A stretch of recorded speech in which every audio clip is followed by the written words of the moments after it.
Hello, everybody. Welcome to Mindful Metal Jacket. This is my 14th attempt at this introduction. Why is it so hard for me? There should be a Patreon. I'll start a Patreon of just failed introduction attempts to this podcast. It's really humiliating. Anyways, welcome to the show, folks. I'm so glad you're here. This is a very special episode to me, hopefully to you. First and foremost, a little check-in. I hope you're doing well. I think there's some hope, right? Have you been vaccinated? I'm starting to know people that are vaccinated. Almost my entire family is vaccinated. They're all firefighters and nurses and workers at hospitals. And it's exciting. It really pays off to have a family of, uncollege educated people. Well, now I got to do another take. I've never sounded dumber, more dumb, stupider, more stupid. Oh boy, I'm unraveling. I just can't. I can't start another introduction. This has to be it. No matter what happens, this is the introduction. This is Jeopardy. Merv Griffin. Anyways, did you guys know Merv Griffin wrote that song and it lasts exactly 30 seconds? That's a couple of fun notes for you that have nothing to do with anything. Anyways, are you vaccinated? That could be the Jimi Hendrix box set. All right, I got to get serious. This is a serious podcast, goddammit, and I'm a serious man. Great Coen Brothers movie. Although not one of their best, I feel. Anyways, how are you doing? I hope you're doing well. We're getting some vaccines out there. Cases are dropping. They're expecting a Super Bowl spike. We'll see. But I think good news is coming. There's a new treatment that just got approved, and there's another vaccine about to be approved. So I think we're going to get out of this, and warmer days are ahead. So hold on just a little longer, everybody. Be safe. Take care. Comb your hair, enjoy your life. Now let's talk more about today's episode because it's one of my favorite ones I've ever done. Very important topic. I have very special guest, Catherine Price, on the show. Finally, I know I've alluded to her being on the show a few times. She wrote the book How to Break Up With Your Phone, which I have mentioned on the show many times. I think I've mentioned it on Tuesdays with Stories, and I mention it in my act. It's a book that has had a wonderful effect on my life. And I recommend it to everybody. I would say pause the podcast or keep listening and divide your attention and go order the book, How to Break Up With Your Phone by Catherine Price. Wanted to have her on. When I was reading the book, I saw that she's represented by the same agency that I am. So I reached out to my agent and said, hey, maybe you could make this happen. And he did, but she's a very busy woman. I'm a busy man also, but she's busier. And was writing another book, and she's a mother, and a whole host of other things. But she said she would do it, and she stayed true to that, which I am extremely grateful for. We finally got it done. There's a couple moments where there's been some distance between when I read the whole book and the interview, so I couldn't remember a couple things. But Catherine ended up being, I thought she would be very serious as a writer and what do you call it again? A journalist, scientist. But she was extremely fun and gets dark towards the end, but it's a pretty lighthearted interview. We had a lot of laughs. She was really funny, and we really get into technology and the phone use and some solutions or some tips at least on how to minimize your phone time. They've helped me a lot, and so I hope it'll be beneficial to you, and I hope it'll make you want to buy the book and or rent it from a library. Is that what you do? Netflix it. I don't know. Get the info. Get your hands on the info, and hopefully it inspires you too to cut down on the social media and the phone because there's some crazy stats. Some of them I didn't even get into. I took a bunch of notes for the interview and then basically threw them out like George Costanza because the conversation was great. But one of the stats that's in her book is Facebook. This is a staggering stat. 39,757 years worth of attention per day on Facebook. I mean, that doesn't even make sense to me. But anyways, I'm looking at all my questions that I never even got to. Another fact in there or study is if you spend 4 hours a day on your phone, which is the average, that's average, by the end of the year, you've spent 52 days of the year on your phone. And we talk about these things, a lot of other things. I wish I had more time with her because I'm seeing even more questions we didn't get to, but it was a really great, organic conversation. I think that you will laugh and smile and also be frightened and hopefully inspired. That's the main thing we're hoping for. So I'm glad you're here. I just said all this stuff about the dangers of the phone, but check me out on YouTube. It's whatever. It's hard to navigate, but I'm putting a bunch of stuff on YouTube. This podcast now is currently available on YouTube. You can go watch it. If you're just listening to it right now, you can go watch it on YouTube. Perhaps you are watching it on YouTube. But it's on my YouTube. Please subscribe to my YouTube. A lot of great stuff on there. Joe and Rana Talk Movies is on there, putting up some sketches. There'll be more to those to come. And I got some live dates coming up soon. I'll be at Side Splitters next month and in Tampa, and a few others coming up sparingly.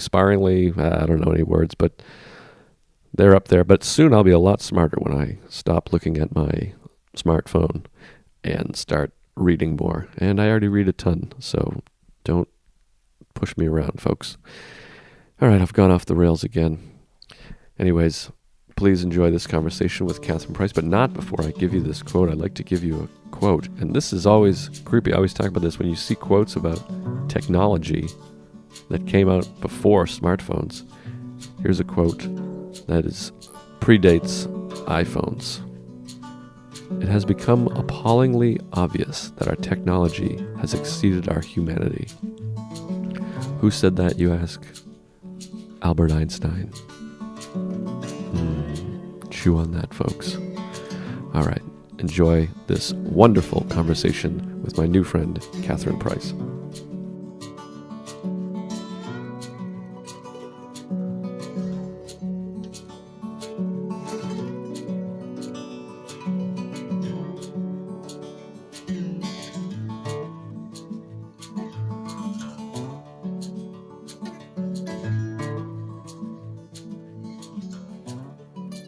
Okay, recording. I am here I'm here with Catherine Price, and Catherine, I got to say, everyone that listens to this podcast has heard your name and about your book a lot. I talk about your book a lot.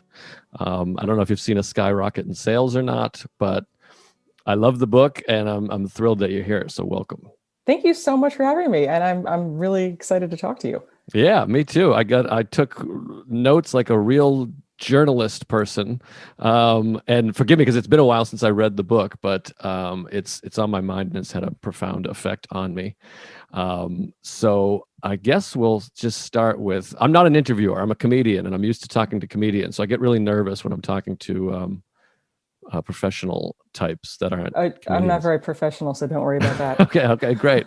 Well, so my fans are comedy fans, they're comedy podcast fans, so they're naturally skeptical of everything. So maybe you could tell them a little bit about yourself and how you came to be, because we're going to talk about phones, and they're going to be like, well, who the hell is this lady? What the hell does she know? So justify my presence, in other words? That's right. Yeah, for them, not for me. Or like existentially, because that's something I try to do myself a lot of the time. I'm Catherine Price. How did you come to write a book about how to break up with your phone, I guess is the underline. Thank you, because I could have gone way too deep. You just like cut me off from like a therapy session. That's what this is all about. I'm a science journalist. Which I'm just laughing at because it's not something I ever really thought I would be, but I always wanted to be a writer, and I got into writing about science. I think just because I'm a curious person and I like trying to understand things. So I didn't anticipate ever writing anything about technology. It's not something I really inherently cared about. My previous book was about the history of vitamins, actually.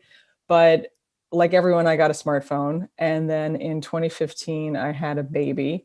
And somewhere between the smartphone and the baby, I'd done a lot of stuff about mindfulness and the science of mindfulness and mindfulness-based meditation, just mindfulness in general, which I think helped me just become a bit more aware of my own actions and how they did or did not correspond to how I said I wanted to be living my life.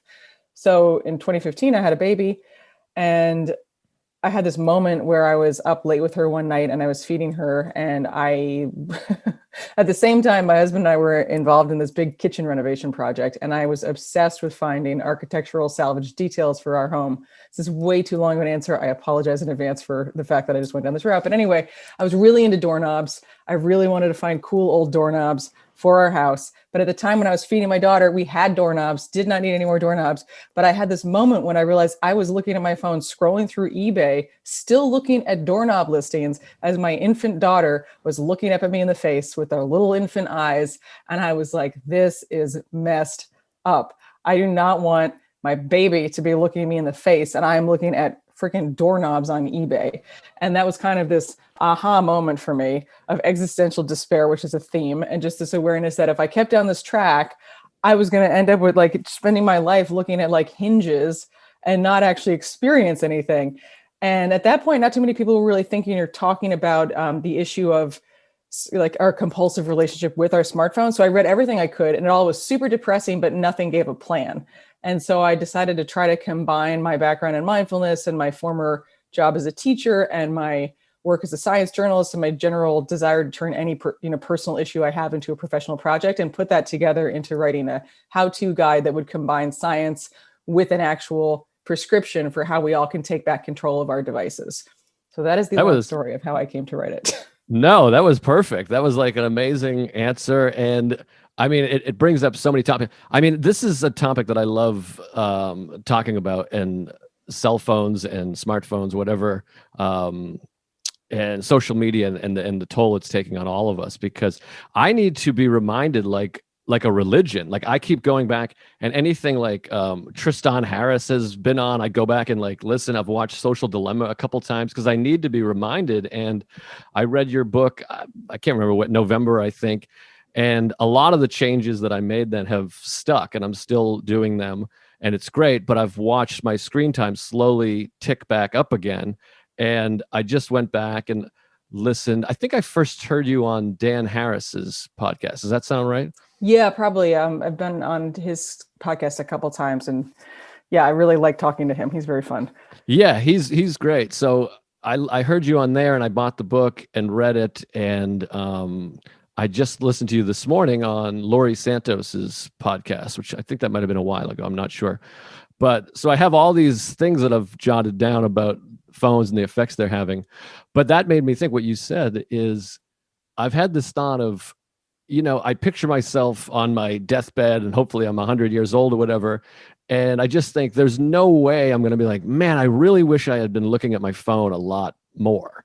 And I'm sure I'm going to think, I wish I looked at it less. And I think it's your book, and forgive me because I'm obsessed with this stuff, but I think your book had the stat, the average person looks at, and forgive me if this isn't in your book, the average person looks at their phone 4 hours a day. And if you look at your phone 4 hours a day, at the end of the year, it's 52 days out of the year. Does that sound familiar? Oh, it's insane. So yeah, that's a stat. I mean, I had it in my book based on the statistics from Moment, which is a time tracking app, which I actually like a lot better than Apple's screen time for reasons I can tell you if you're interested.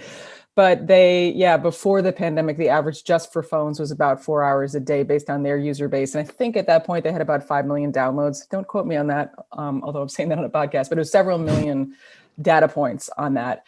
And what's crazy to me is that now it's far more, and that's not counting all the time on our laptops and computers and televisions. And if you do on the math on that, yeah, it's almost 60 full days a year. It's about a quarter of our waking lives, the 4 hours a day. And when I did the math on 40 hours, I was like trying to figure out different ways to think about that number. If you do the math on like 40-hour work weeks, it's like 36 weeks or something.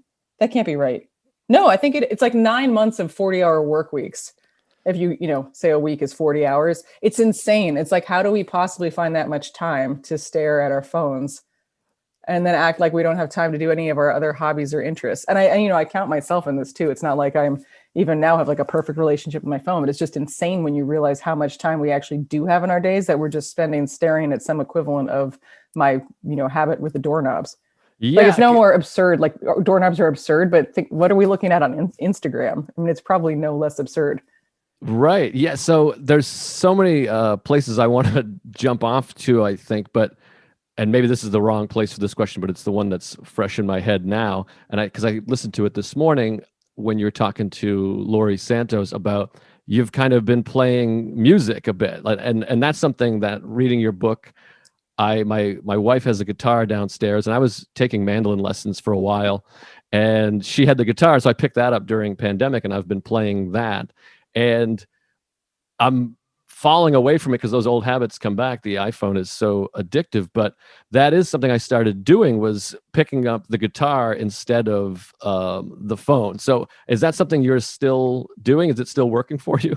Yes, I love talking about music, and that's been one of the biggest benefits to me of changing my relationship with my phone. So I can already tell I'm about to give you a long answer, but like, Please. when I was writing my book, How to Break Up with Your Phone, my husband and I were doing this practice, which we still do try to do, of taking 24-hour breaks from our phones from Friday to Saturday nights, and in fact, from all screens, as a digital Sabbath of sorts. And it's a really interesting experience. But once you start to not spend time on your phone, you will have the risk of, again, this is a theme, existential despair, because you're going to realize, oh my God, I don't actually know what I want to do with my time. And I had this moment on our couch where at that point, my daughter was really small and she was taking a nap, and my husband was out on an errand doing something. And I had this like hour of free time, which, as any parent would know, that should be your dream, to have a whole hour on your own. But I was in a period when I was like, I'm not looking at any screens. I have to think of something else to do with my time. And I had this moment of being like, oh my God, I actually don't know what to do. I mean, I like to think of myself as an interesting person or like a fun person. Totally lost sight of it. And at that point, I was researching how to break up with your phone. And I had recruited this group of people to help me try out some ideas and things I was experimenting with. And I've been asking them to ask themselves, what's something you always say you want to do, but supposedly don't have time for? So I decided I should pose that question to myself. So I asked myself that question, and I was like, I always say I want to learn how to play guitar. And I have a guitar my grandmother, gave me money for during college. It's just been sitting in the closet, like attracting, guilt.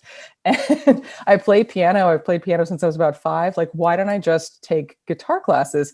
This was pre-pandemic when you could see human beings. And so the next day, I had this like vague memory of seeing this flyer in my neighborhood for baby Beyonce music classes. And I was like, well, that's interesting, just from the perspective of not having to listen to Wheels on the Bus again. And I found out there was this teacher who taught these kids classes with like modern, his name is Mr. John in Philadelphia, modern artists like Tom Petty or like, Prince. And he did these kids music classes, but he also had this section on his website called Adult Fun. And so which sounds dirty now that I say that, I guess it is in context, but anyway, so I clicked on that and it was like these BYOB adult guitar classes. And so the day after my crisis on the couch, I signed up for one of those classes and started going on Wednesday nights to this random studio in South Philadelphia. And it totally changed my life. Like it really did change my life. And it ended up inspiring my new book, which actually is about fun, which is a direct offshoot of all this, breaking up with my phone, trying to achieve what I call screen life balance in general, and then trying to figure out what to do with my newfound time, like have more fun in my life. And yeah, fast forward now, I guess it's been 4 years since I started those classes. And this guitar community has turned into a legitimate community. I've started a band with a couple of friends. We, Wow. play music together regularly. Even over the pandemic, we've been doing stuff over like a cappella and like making little music videos. And my music friends from this guitar class and we do open mics. I mean, it's so lame to do music over Zoom. If anyone's tried, does not work, but we have stuck together. We do open mics. And just this past Friday, I had this longstanding dream of playing. If anyone out there knows Ben Fold 5's album Forever and Ever Amen, and there's like the first song on that is a song called One Angry Dwarf and 200 Solemn Faces. I don't know if that's offensive now. I think of it as an anti-bullying anthem. Anyway, I learned how to play it on the piano. It's not offensive to my fans. That's your fans. Sure. Okay, it's not offensive. It's really satisfying. Can I curse? Yeah, of course. Oh yeah, you get to yell bullshit really loudly, and like the chorus just has a line that goes "kiss my ass," and it's just so fun. And I finally worked up the courage to play it and sing it at the same time on Friday, which is a long way of saying highly encourage people getting into music with their newfound time. And one suggestion I always give to people that so helped me is that if you're trying to spend less time on your phone or in any habit, You have to give yourself alternatives and make it easy to do those alternatives. And this is going to sound so dumb, but it's really effective. If you're trying to like go back to the guitar or any instrument, you got to leave your instrument out of its case. Just last night, I was actually home alone and I was like, I want to play guitar, but it's in its case. I'd have to unzip it.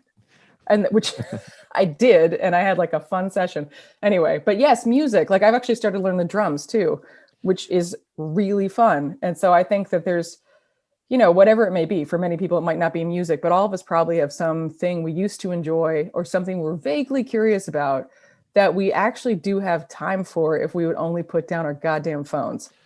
Yeah, exactly. And so I have this thing though. What I do is like I want to play guitar. I got to practice guitar. So I'll pick it up. And you talk about this in the book and on the podcast that I've heard you on about like mindfulness. So I'll play guitar and I screw up. Obviously, I stink. I'm just learning. So I mess up a chord. I don't know it. And I go, Gah! And then immediately I go, let me look at my phone because I'm sitting there in this feeling of I'm a failure. I'll never be as good as I want to be. I should have done this when I was 6 instead of when I'm 38. I do this with and I go down this, pit of despair. And what stops that for me is picking up, let me look at Instagram because I might have a few likes and that'll make me feel better. And so that's a huge part of the phone. And that's what you talk about a lot is kind of being mindful of, maybe I guess this is a good segue into your thing. WWW, is it? Why? Yeah. You talk about, because I'll butcher it. Well, short for what for, why, what, watch me butcher my own thing. What for, why now, what else? Which I will explain. I will say in the context of the guitar and the going into that spiral, like, please give yourself a break. Because I also think it's so funny that like, we just expect ourselves to be good when of course we're not good at the beginning. Of course we suck because we've never done it before. And, like what I would do in your case is get Instagram off of your home screen or even off your phone, even just for a couple of days. So you can't have that quick hit of dopamine, and put like guitar tabs on your, the app like Ultimate Guitar on your home screen where Instagram used to be. So that when you go to it out of your pit of despair, you actually encounter this positive trigger. Seriously, because I totally get why you would do that. It's like you feel kind of frustrated. And at this point, we're so unused to frustration. We're so conditioned to seek this really biochemical response that occurs when we get those stupid little pixelated hearts or your phone vibrates for some reason, right? And you end up prioritizing that over just pushing through and like learning how to do an F chord, even though it sucks. So that's what I have to say about that. But WWW is an exercise I came up with to try to help people really become more aware of why they're using their phone in the moment and give themselves another option. And I normally recommend doing it in conjunction with putting something around your phone. Like the idea is that you can't change a habit unless you know that you have a habit. Like you can't quit smoking if you don't know that you smoke. And our phones are designed to be so attractive to us and to trigger such automatic responses in us that we often find our phones in our hands, but without even knowing how they got there. And you look up and all of a sudden it's been 45 minutes that you could have been doing anything else with. And instead you were just scrolling through Instagram. So the first step is to notice that you did that. So I recommend putting something like a hair tie or a rubber band around your phone.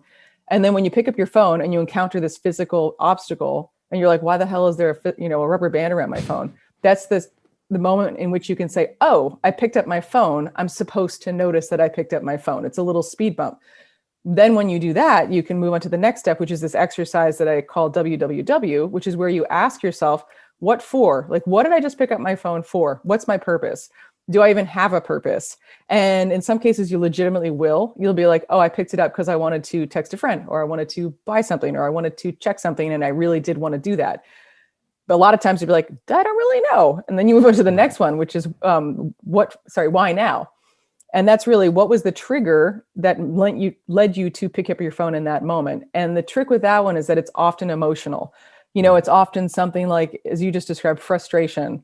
Like you felt frustrated, you wanted a quick hit of something, or you were bored, or you were anxious, or you were lonely. There's often something that your brain is seeking relief from. And once you notice that, you can move on to the next step, which is the what else. And this is really the moment at which you take back control, because you're aware you picked up your phone and you have some idea of why you did it and what your brain is after.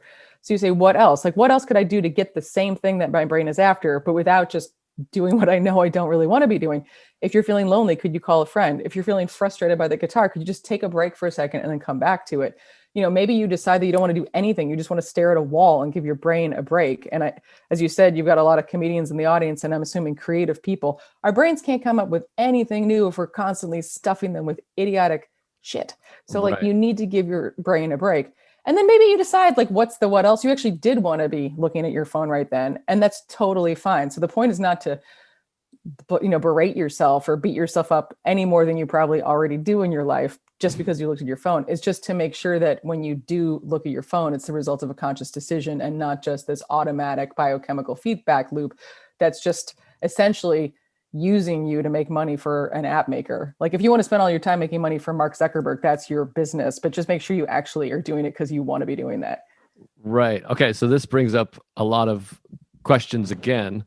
And one of them is, and I'm sure you get this a lot, or people ask you about it, is, I'm running my own business. I'm in entertainment. Content is king and all this stuff. And so I do feel like I have to be on Instagram to some degree and Twitter to some degree, although I did delete Twitter, the app, when I read your book, but now I just go on an Internet Explorer or whatever it is. But it is better because at least it's not as user-friendly, I guess. But wait, you use Internet Explorer? Or whatever comes on the phone. I don't know, whatever. I don't know what it is. I think it is. Or maybe it's Safari. I don't know, whatever this. I think Internet Explorer was like 1994, like Microsoft Windows. I'm like, it's so funny because I'm addicted to my phone, but I'm also like an idiot with all this stuff. I'm better than most. I feel like I've never been on TikTok. I don't know what anything is, but I do stare at my phone a lot. I feel like if you're going to spend that much time with it, you got to get its app's names right. It's only a sign of respect there.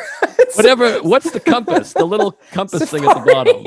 Safari. That's it. I see your confusion, Explorer. You're like, I am out in the wilderness of the internet. I think in my head that's a little compass thing there. So okay, fair enough. I rescind some of my obnoxious comment. Not all, but some of them.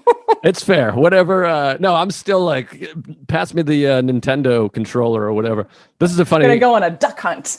This is a funny quick story. This is where I'm at with video games technology. I bought a PS4. Like my wife and I had like an old school Nintendo because we wanted to relive past glories, and we've never really been video game people except when we were like 7.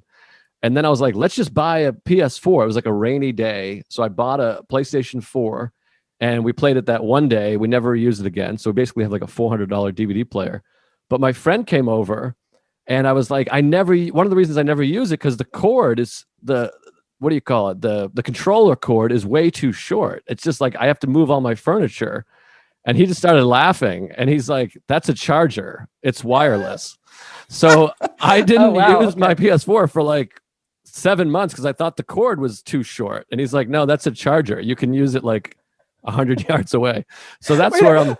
Are you like the smartphone? I don't understand what the big deal is. I can't move away from the outlet. It's like, yeah, I'm plugged in. These cords are only like 3 feet long. So it's interesting because I'm kind of like, like computer illiterate in a weird way, but also addicted to my phone. Gotcha. Sorry, I interrupted you to be obnoxious, but you were saying that for your job, you need to have some degree of connectivity, and now you just sneak around Twitter through the back door. Yeah. So what I was going to say is like, there's times where first of all, again, a lot of this is anxiety and this is where mindfulness and meditation and therapy and all that baloney helps a lot. But I'll sit there and I'm like, I got to do something for my career. I got to make money, whatever. And so I go, let me look at Instagram. Maybe I can come up with a post or a tweet. I'll look at some news stories and I'll come up with a joke and then I'll get 1,000 retweets and everything will be great. So a lot of it is this like career anxiety is one of the reasons I'm looking at my phone. And also on top of that, you talked about reaching out to friends. I have a lot of friends. I keep a lot of friends, and I text about 20 to 25 people a day, which feels good essentially in that it's social.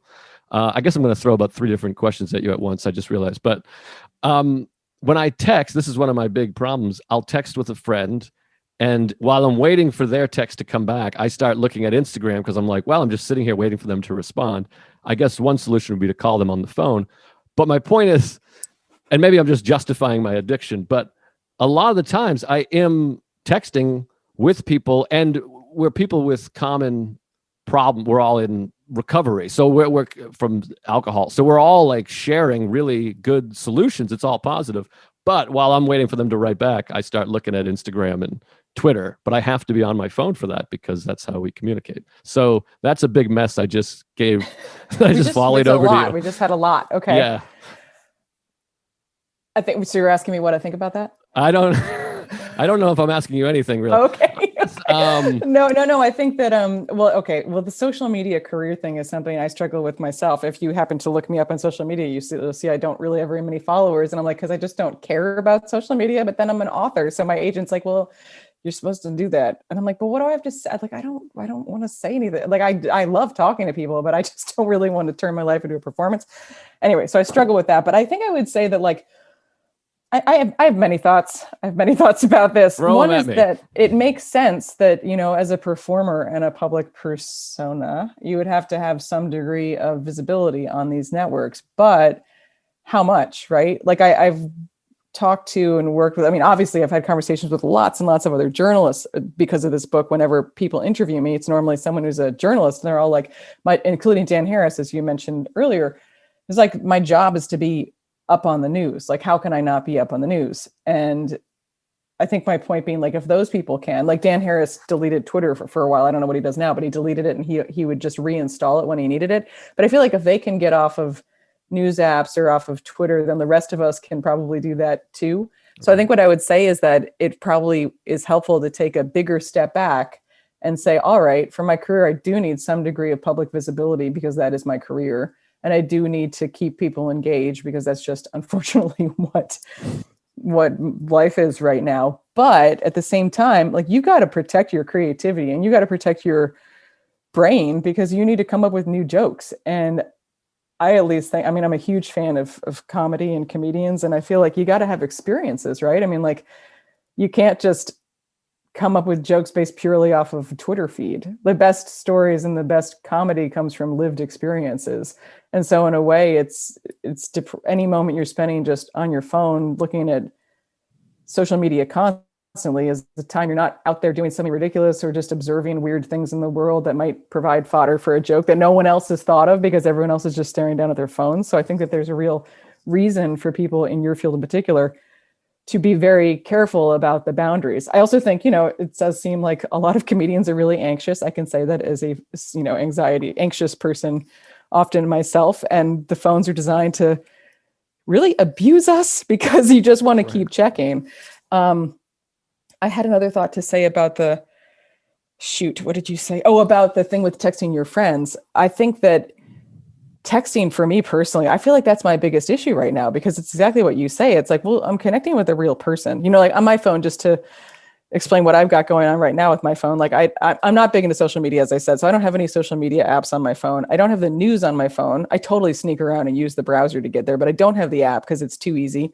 I don't have games, and I don't have, what would be the other, email. I don't have email on my phone. Like, again, I sneak around, I go to the browser and I look at my email occasionally, but I just try to make it as hard as possible to engage in things I know could be problematic for me. And then I try to make it as easy as possible to engage with things I know I want to be doing, such as, guitar, or I don't know, like when I used to try to meditate more, like that kind of thing. But I think with texting, the trick is that it is a person, it's like a friend. And so you're having this back and forth, but as you said, there's these gaps. And also it's so annoying to type with your thumbs.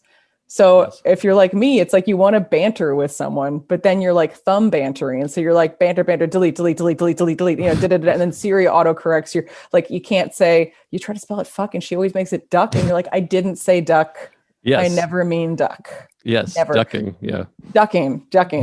So anyway, all that is to say, I get what you're saying, that you end up with these little pockets of time where then you're like, oh, well, what am I going to do? I'm going to go to Instagram. And it reminds me of a phrase I first heard in the book Time Smart by this time management expert named Ashley Willens, who wrote this book called Time Smart. And she talks about time confetti.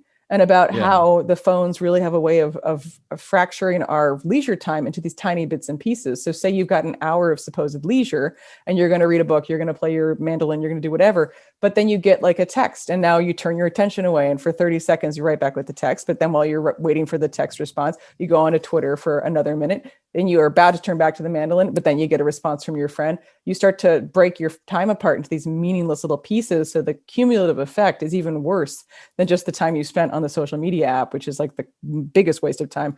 All that is to say, I feel like texting is really hard, but there are ways to create better boundaries with social media by asking your purpose about that. And then in terms of connecting with friends, like during the pandemic in particular, I've really tried to increase the number of people whom I can just call, which seems so weird, just calling someone, like picking up the phone and using it as a phone and just hearing another person's voice. But I've discovered that it's really amazing. I keep being like, do people know these things can be used to call human beings?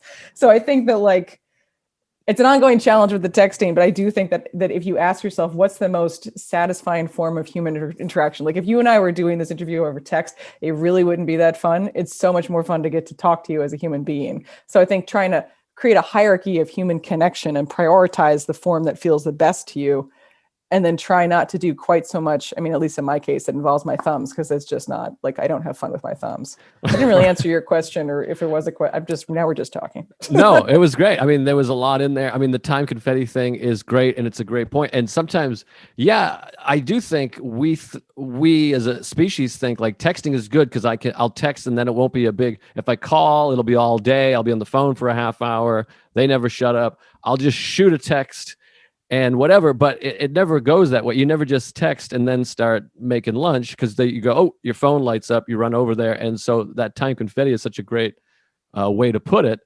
And I have been making more phone calls, which now it feels like I'm defending myself. I'm like, no. I have been making more phone calls. I thought of two things while you were talking. Oh, well, one was talking about material. Your book gave me a bunch of material. I have a bunch of jokes. So now when I do a set, I mention your book because it leads into, well, it led me to the Moment app. And one of the jokes is, one of the things that the app does is it tells you how many times you pick up your phone. But I'm like, which seems like it would be helpful, but it just makes me feel like a piece of shit. I'm just like 120 times. And the joke is there should be repercussions. Like if we need an app, we pick up your phone 100 times, it sends a nude to your mother, and I'm like, oh my God, I'm at 99. I don't want to sexually harass my mother, but I got a good tweet going. So that's that bit. And wow, that could be disastrous. That's I love that. That should be an app. Like it's not bad, right? Make it an app. Yeah, you need passive income. Maybe not it doesn't have to be a nude to your mother. You know just what? Something.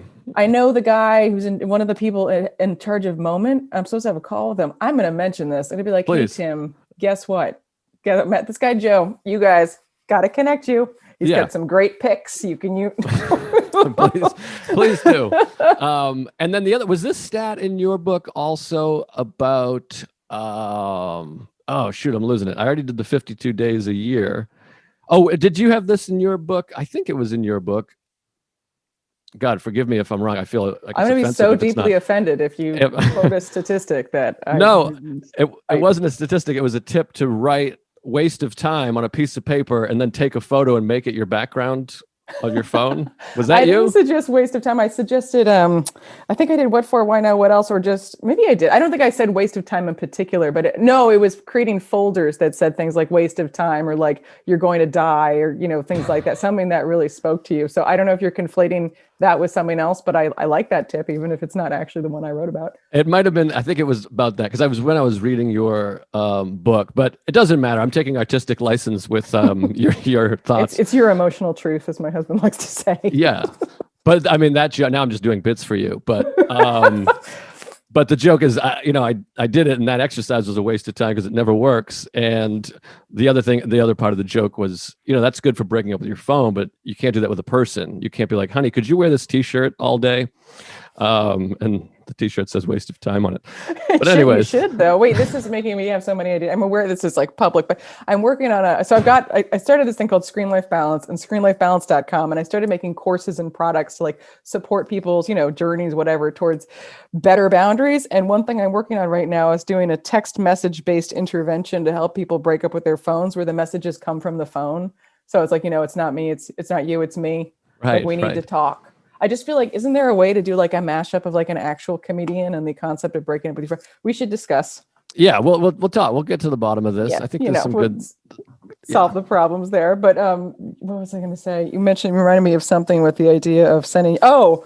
About sending your mother nude pictures of yourself. It's not about that directly, but there is this weird product that someone told me about called Pavlok. Like Pavlov's dogs drooling in anticipation of the food, whatever, but it's a bracelet you can put on your wrist and you set a habit for yourself. And then every time you break your own habit or your own intention, I think you have to do it yourself, unfortunately, but you hit a button and you shock yourself. Oh, geez. It's like a little electrocution bracelet. Yeah, that sounds like there's got to be better ways. I really think mindfulness and some small exercises could be better than that. Right. But one thing, I definitely got this from your book. I should have reread the book. Is obvious. It's becoming obvious. But but one thing I started doing and has actually stuck is I put my phone in the other room when it's time for bed, so I don't have it in my bedroom. I'm in my bedroom now and I have it, but when I'm going to sleep, I don't look at it, and I put it away around 10 o'clock or whatever. So I'm not looking at the last few hours of the night, and I don't look at it first thing in the morning, and that's been really helpful. And I had to get a little sleep noise machine because I have tinnitus, and that app was on the phone, and I got a little old school alarm clock. I don't know why I'm touching them as though. I appreciate it. I guess your listeners can't see that, but he's touching a lot of things in the background. You can hear the noise there. So I got an alarm clock, and it's fine because you have to start replacing all these things that the phone has taken the place of. So that's a habit I've kept and has really helped me first thing in the morning and at night also. And so it's really helpful. Yeah, personally, I found that to be one of the biggest changes for me. So much so that then it's always surprising me to realize that most people sleep with their phones, not just, within arm's reach of themselves. Right. And they use the phone as the alarm clock, which makes sense because it seems so convenient. But as I point out in the book, if you have to silence an alarm clock, what do? You have to touch the alarm. So if your alarm clock's your phone, you're guaranteeing that the first thing you're going to touch and interact with in the morning is your phone. And when you do that, of course, there's going to be notifications. Even if you take the step, which everyone should, of minimizing your notifications, there's going to be something there, or your just inherent curiosity or conditioned response to your phone is going to cause you to open some app, and you're going to spend at least 10 to 15 minutes absolutely first thing in the morning looking at your phone. Actually, and this reminds me of something you brought up earlier in terms of looking through social media and trying to find material or whatever. But one thing I've been trying to do myself is I read the book, or at least I read the first chapter of the book, The Artist's Way by Julia Cameron, where she talks about writing morning pages, which is the idea is like the first thing in the morning when you wake up, you just write 3 pages in your journal and you don't look back at it for, I actually don't know how long you're not supposed to look back at it because I didn't get that far in the book. So I've never looked back on it, but you write for 3 pages without stopping first thing in the morning. And as you know, I just turned in a draft of my book about fun. So when I was doing that, I had like no time to write morning pages because I was just in a state of panic for like 7 months. But now I have a bit more time. So I've been doing these morning pages, and it's just such a great practice, I think, for anyone who's creative. Again, I'm assuming everyone who listens to your podcast, to just capture the weird stuff your brain comes up with and to do it first thing in the morning. And then even if you spend the rest of the day on Instagram, you will have actually written something. Like I'm writing about a lot of weird ideas because I actually really love writing personal essays. And it's something I haven't gotten to do a lot because I've been doing this other stuff. But it's been so interesting to feel that part of me come back alive and to start to want to write about things that are not related to technology or not related to just service pieces, but actually to write my own version of, I would never be a stand-up comedian, but to write essays about things that I find amusing and then enjoy writing. Right. Very interesting concept, to enjoy the thing that you chose your career because you supposedly enjoy it, but then your career makes you hate it sometimes. So you're like, why did I like that? And then you find a way back in. Anyway, all that is to say, everyone should put down their phones, get an alarm clock, get a watch, and get a journal. Put the journal on your bedside table where the phone used to be, and then write 3 pages every morning. That would be awesome. Yeah, I love that idea. And I remember my friend on an episode of this podcast earlier during pandemic, I think I don't know where he read it, but as human beings, we have formative years as from 0 to 7, I think it is. And somebody said, I don't know, even know who I'm quoting, but we have formative minutes in a day. Like you have that for a day. And so the first, whatever, half hour of your day sort of helps form that day. So to immediately look at the news and Instagram and Twitter and all this stuff, it's much better to put that off for an hour or so. And I have a strange thing because I meditate every morning. That's the first thing I do. But I've found the best tool for my meditation is Sam Harris's Wake Different Harris. A lot of Harrises. That's the third Harris we've had: Tristan, Sam, and Oh Dan. yeah, well, and Sam and Dan are brothers, right? I don't think so. I I don't think think they're related. Aren't they related? I think they're not related. Oh boy, this But is the part where both of us really want to use Google right now, but we're not going to because we're doing that. yeah, I could be wrong, but I think I remember reading no relation. I'm like 83% sure they're related. Okay, we're gonna check this. We're I'm gonna like, put it in your show notes. I'm gonna say I'm 75% sure they're not related. Oh geez, okay. So, but you have a higher percentage. I don't know. You're up by 8 points here. Well, I love both of them very much. I don't know either of them personally, although I have interacted with Sam a little bit. But none of that's neither here nor there. But the best meditation tool I've found is Sam's app. They both have meditation apps. I mean, it does seem weird that they'd be related and they wouldn't like talk, but I feel like they're related. Okay, they were on Joe Rogan together at one point. oh well, your percentage is getting higher with every comment here. Mine's going down. We'll check. Yeah, and Sam Harris's waist size is 32. I know that. And Dan's a 9.5 shoe.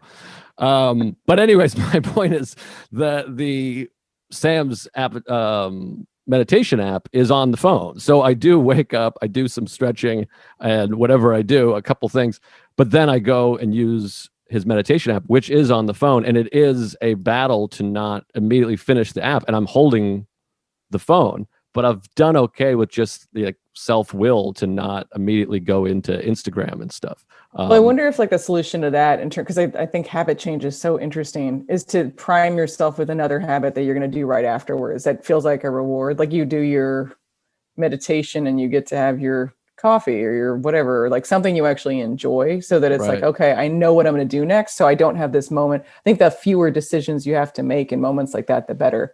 You're like, I don't have to choose what I'm going to do next. I know what I do next. I put down my phone and I go and do that other thing.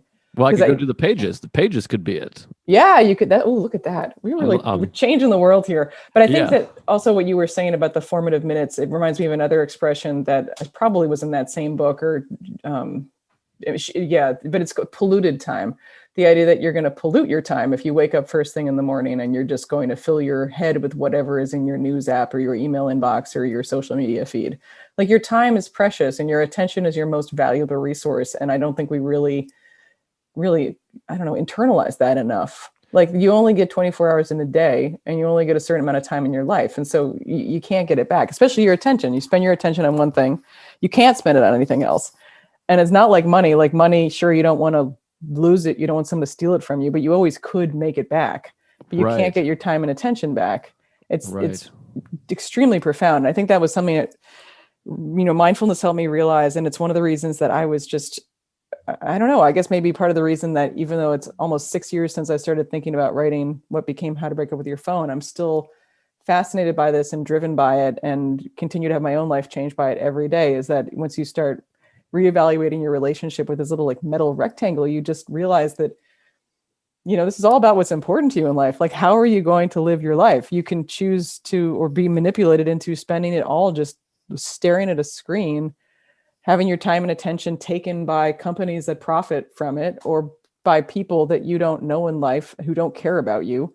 Or you can make a conscious decision to fight back against that and put it down and do things that you actually care about. And I'm certainly not anti-technology. I'm very grateful for technology. I use it all the time and I wouldn't want to be without it, but it's made such a difference in my own life and my experiences in my relationships, with my friends, with my family, with my husband, with our daughter, to be more mindful about how I interact with my phone. Right. this time I'm almost 100% sure this was in your book about, all these people worried about like Big Brother and the government watching us, and then we all volunteer all this stuff to Facebook and to social media. And I think you wrote in the book, like, imagine if the government was asking us these questions. If they said, hey, we need to know all your favorite movies, we need to know your plans for the weekend, and tell us where you're going to be, tell us where you are right now, we would look at it a lot differently. I thought that was an interesting way of sort of putting that. Yeah, and I think that that's something we still don't think about as much as we should. And for me personally, that's one area where I've gotten even more freaked out since writing How to Break Up with Your Phone, because the metadata that's shared, it's not just what you choose to post on Facebook or Instagram or whatever. That's not really the valuable stuff from the point of view of these app makers. It's how you interacted with the app. It's what you did before and after going to the app. I mean, these apps follow us around the web. They know what you looked at next. They know how much time you spent down to the millisecond of a particular post. They know what you bought like 17 clicks later. In many cases, Facebook even has, they supposedly stopped buying this. I don't know if I believe that, but information on brick and mortar purchases that people had. So they basically had access to like any purchase you ever made with a credit card. And what they do with that information is to feed it into their algorithm, which is a program designed to decide what content to show you, what ads to show you. And at first glance, it might seem like, well, that's not such a big deal, whatever. So it showed me a pair of shoes and maybe I wanted a pair of shoes, or, okay, maybe I was creeped out, that thing where like you're talking with a friend about something and you don't actually search for it. And then it shows up in your feed and you're Right. like, how the hell did it know that? Was it eavesdropping? No, it wasn't eavesdropping. It's because probably it's because it knows so much about you. It can actually predict what you will be interested in sooner than you can predict it.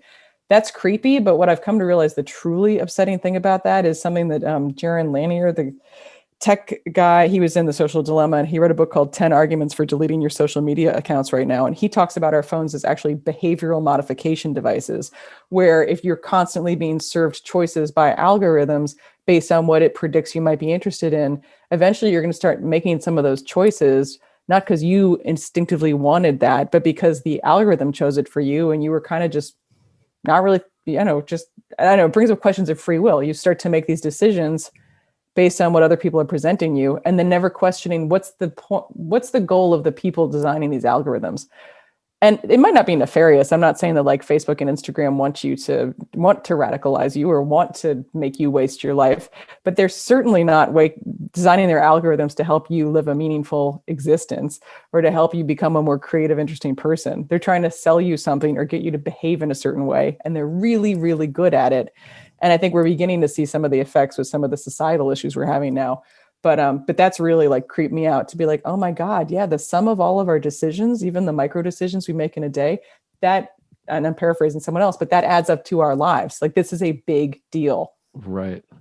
Yeah, no, it gets really freaky. And it does feel like the main, like so many things, I guess, but the main source of changing it will be our own decisions, and not, it's hard to just rely on the government stepping in and saying, hey, wait, you can't. And that gets tricky anyways, how that works. So it feels like it does start with us as individuals going, you know what, I'm not going to have my phone in my bedroom at night and in the morning, more so than whatever's going to happen with a Senate hearing with Mark Zuckerberg. It's just, it's better for us to delete and go, I don't want to spend my life this way.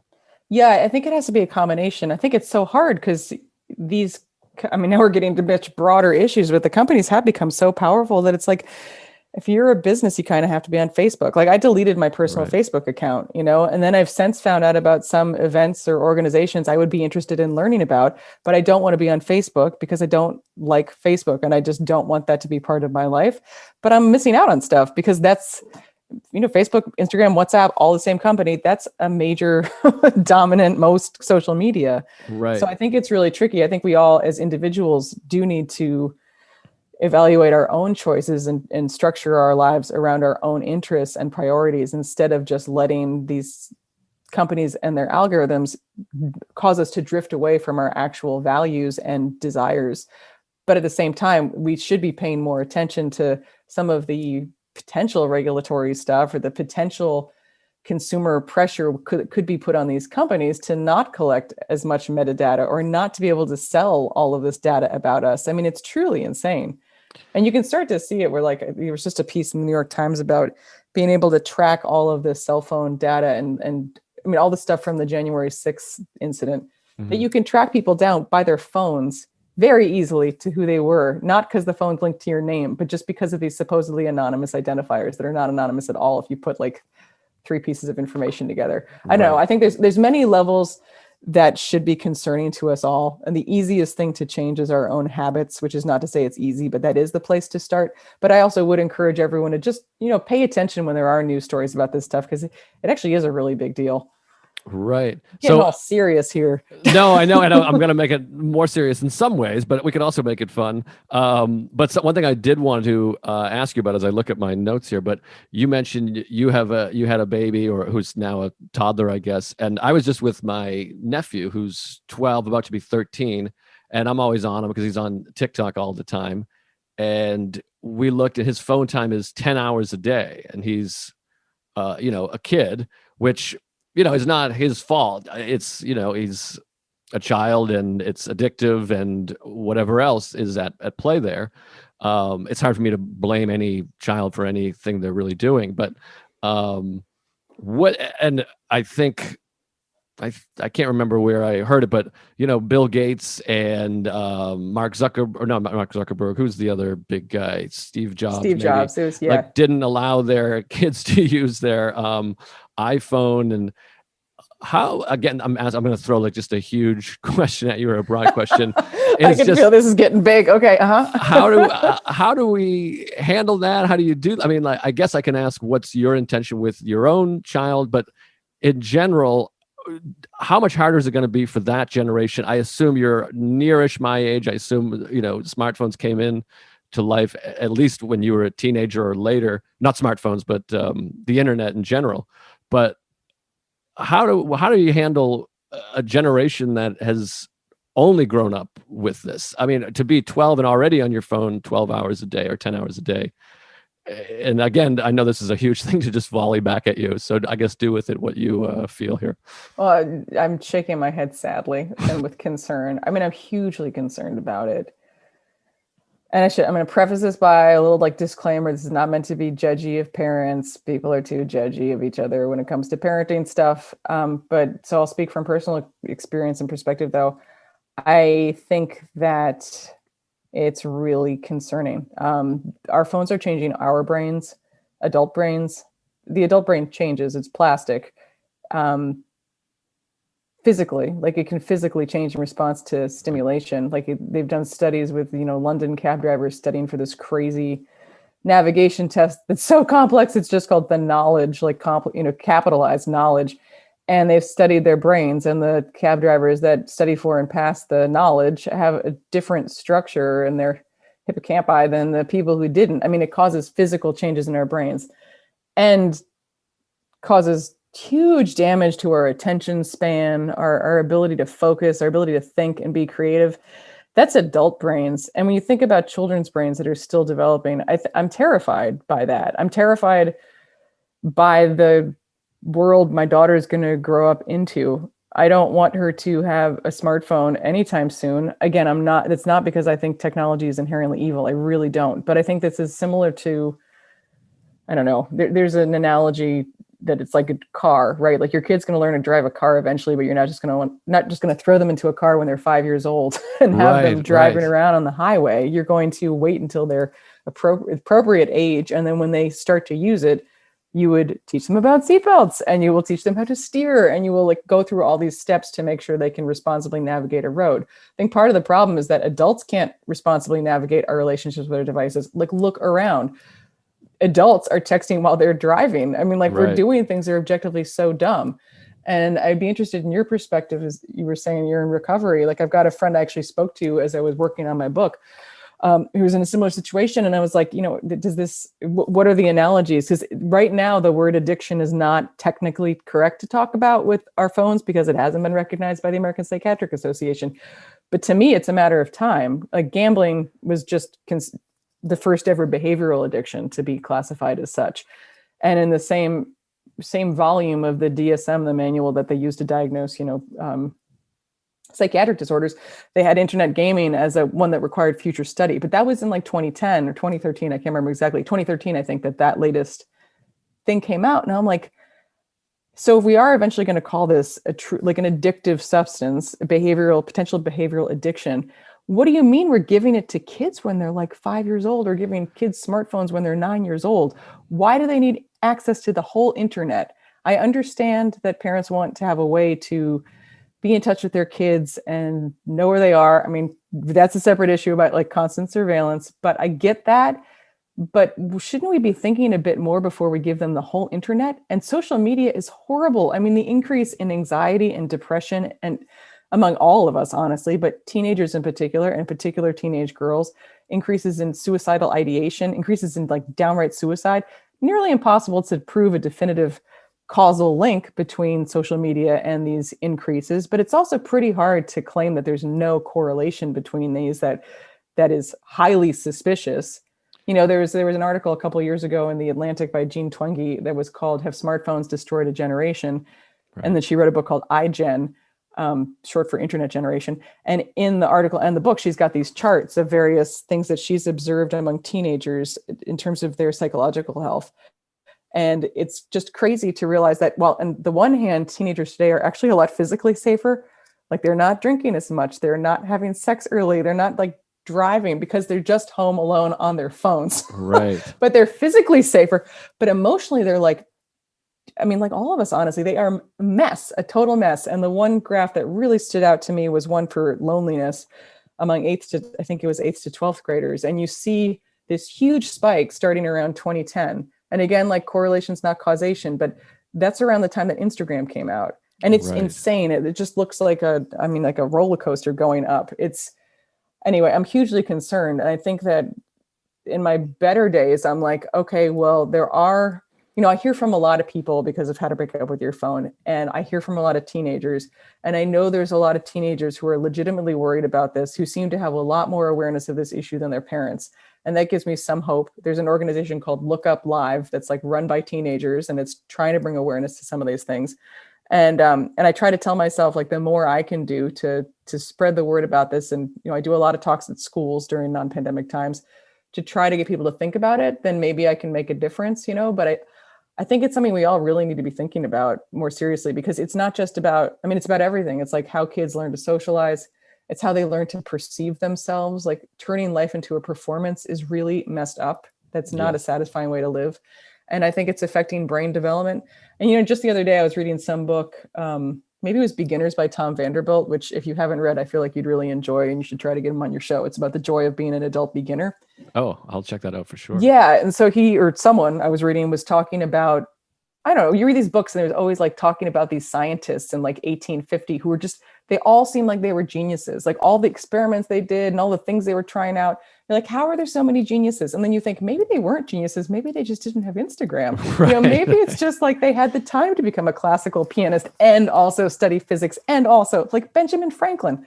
Like, how do you have some, it's good they weren't wasting their time on these meaningless things. All that is to say, I just worry about having future generations that never had the time to be bored and never really had the time and the perseverance to like really dive into stuff, instead of just kind of skirting superficially and having a life dream of being a YouTube star. Right. Like it's great if you're a YouTube star and you're a legitimately interesting person. Like I'm really a fan of like Mark Rober, for example, like fascinating guy, really fun. But just the performative, shallow stuff, it just makes me so sad. So that's my rant on that. I don't know. Maybe we can talk in 10 years, but then I'll probably just be depressed. No. So, okay. So there was a lot there, obviously. And I also want to be mindful of your time here. But I would say, you're definitely making a difference. It's great. You've made a difference in my life with the book. So, and the fact that you're been talking about this in so many different places and the book is out there, it's great. And it's making people more aware. And I do think there is like this, as much as we're addicted and out of control, it does feel like I hear way more people talking about how they're trying to work on their phones. And I have friends that got flip phones, or they're saying things like this, I deleted this app. So it is more conscious. People are more conscious of it.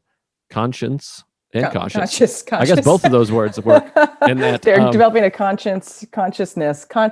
Yeah. Yeah. I think we mostly want conscious, but yeah. Yeah. So there's that. And also, I think probably your own child will deal with it less because of growing up in a house where it's not as prevalent, because you're working on it, be the change you want to see and all that fun stuff. Shit, I thought there was one other thing that was going to be great. I had so many points, I can't retain all of them, probably because I look at my phone too much. Well, no, you made me think of a point I wanted to say, which is that one of the things I want to write about in terms of kids is that, so as I said, my previous book was about vitamins, and that was, oh my God, that was like a 3 years of immersion in something like, I learned way more about random things than I intended to, which I guess is good, but I learned a lot about patent medicines, and there was this thing in the actually turn of the 20th century called Mrs. Winslow's soothing syrup. And it was one of these there were a lot of them, soothing syrups, which were meant to soothe colicky kids, so babies that were crying a lot. And it worked wonders. It was an amazing product. And there was just like one little problem with it, which is that it had morphine in it. And a lot of kids died as a result of Mrs. Winslow's soothing syrup. But a lot of kids that didn't die went on to have opioid addictions as babies because their parents were trying to get them shut up with a drug.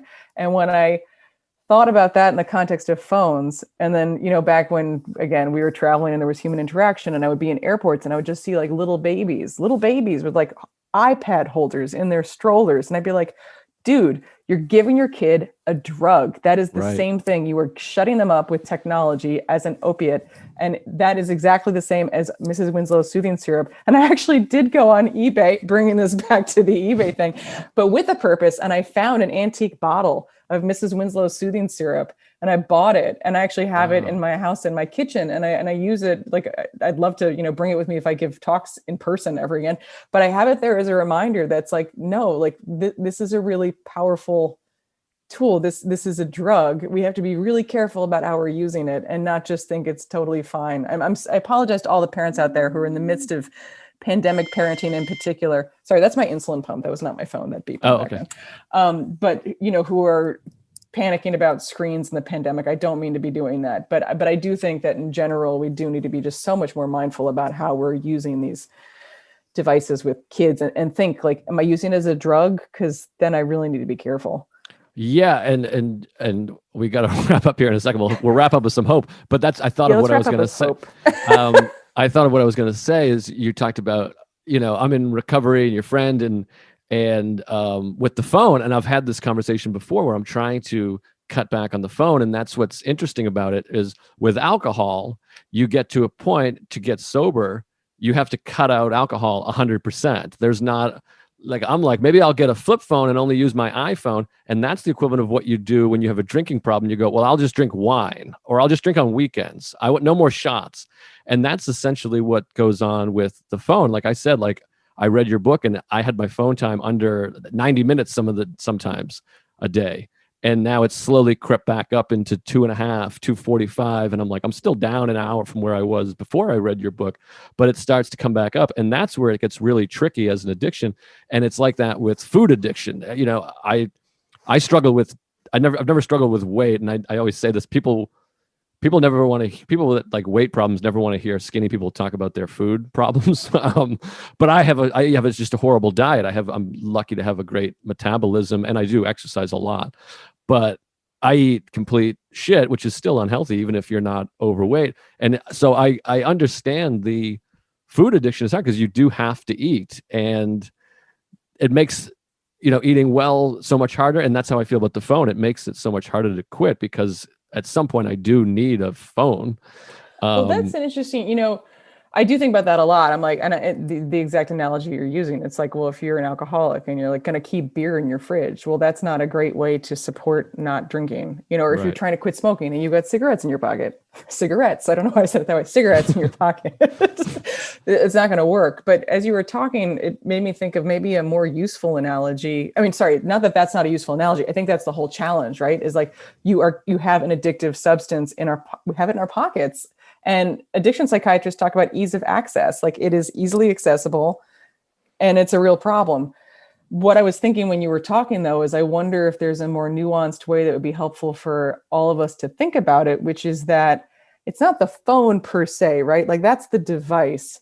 It's the apps on the phone. Just Right. as when you have a drinking problem or a food problem or whatever, it's not the fact that you have a refrigerator that's the problem. It's what's in the refrigerator that's the problem. Right. Great And point. so I wonder if there's a way to think about it more as like, no, I cannot have social media on my phone. I just can't. Like, just as you would not go and buy beer or wine or whatever, you just can't do that. And having that, and there has been studies showing that the way that you phrase this makes a difference. So instead of saying I can't have social media on my phone, saying I don't have social media on my phone, it gives you a bit more agency.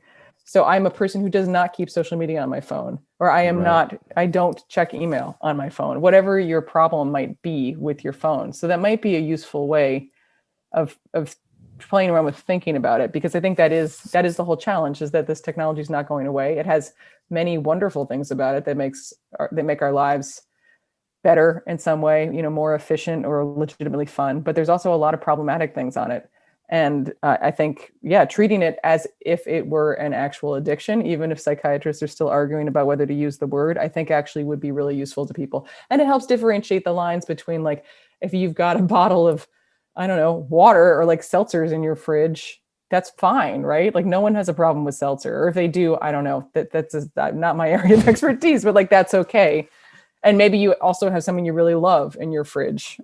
Right. I don't know. Now I'm getting too far into this fridge thing, but no, I love be useful. No, I love the fridge analogy. It's great. But what would the freezer be? What is that? That's like, I think that's where that's keep the laptop. No, I was thinking maybe that's where you keep your dessert, but that it shouldn't, it's interesting. I'm sorry. I know we need to wrap up. Can you tell I'm starved for human contact? I have type 1 diabetes. And so, well, that's not an addiction. It's like, I have to say no and resist things all the time for that. And I've just learned over the years, I can't buy cookies, because if I do that, then I'm going to want to eat them. So right. I just don't keep, I just don't do that. So I think there might be something similar in how we think about our phones that could be useful. No, this is great. I think you should write another book called The Refrigerator, What's in Your Fridge or something. I'm just like, who moved the cheese? What's in your fridge? Yeah, just spitballing. I mean, you're the author here, but I just think what's in your fridge could be something. I thought I saw movement. I think you did. I did. Okay. I think you did. I had warned Joe in the beginning there might be a child who showed up in the background, and on cue, she has. Hi. Okay. Well, I'll let you go. Duty calls.